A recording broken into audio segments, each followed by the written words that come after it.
There seems to be a large amount of newly acquired enthusiasm for a feeling emanated by photos, videos, music, and other media with certain compositions, such as the pictures shown in the beginning. Today, we will explore and try to explain this new internet fascination a little bit deeper. The feeling seems to have become known as anemoia. But before I get to the meaning of the word itself though, let me explain what it builds upon. Nostalgia. There is also a theory that all of these pictures are something called liminal spaces, places that connect our world to another. For example, the description on r/liminal space reads, "A liminal space is the time between what was and the next. It is a place of transition, waiting and not knowing. Liminal space is where all transformation takes place, if we learn to wait and let it form us." But let's delve into that some other time. I assume that everybody watching is already aware of the term nostalgia, a word of a Greek origin meaning nosos, return to native land, and algos, signifying suffering or grief. Term said to be coined in the medical dissertation on nostalgia by Johannes Hoffers in 1688, from which a lot of information present will be cited or paraphrased. Side note, it is very clear that through literature, music, and even university works, that people had much stronger ties to their homelands through the past centuries. What has changed in the world that these ties often have been severed? Or is it just my own crooked worldview? Feel free to let me know in the comments. What motivated Hoffers to write a thesis based on this unknown feeling was la maladie du père, or roughly translated as homesickness, lacking a medical term and its professional explanation. In the text, Hoffers explains how severing strong ties with one's homeland, by for example studying abroad, affects the human body and mind, such as fevers or depression.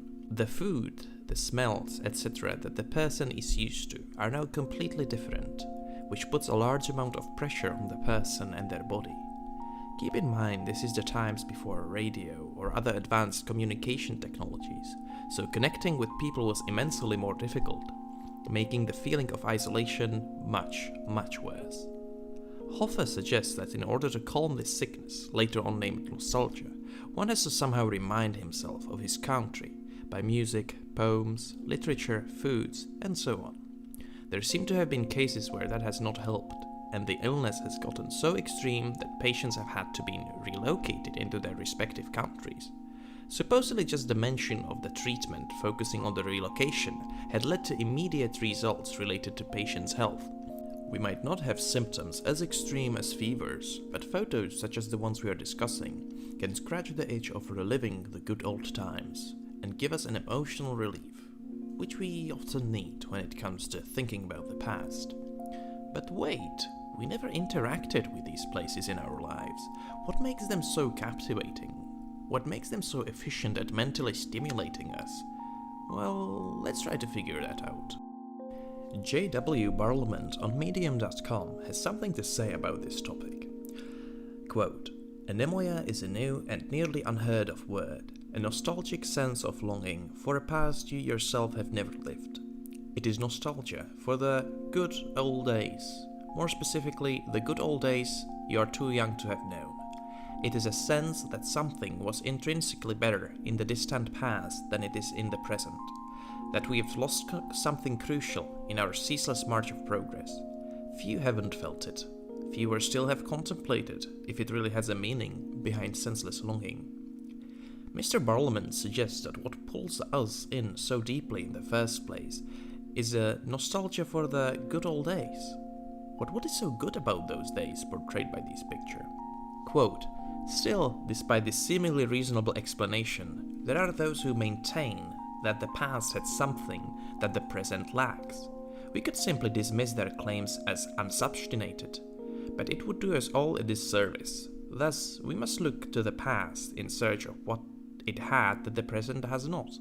And although anemoia and its biases make this no simple search, we can still find one glaringly obvious answer.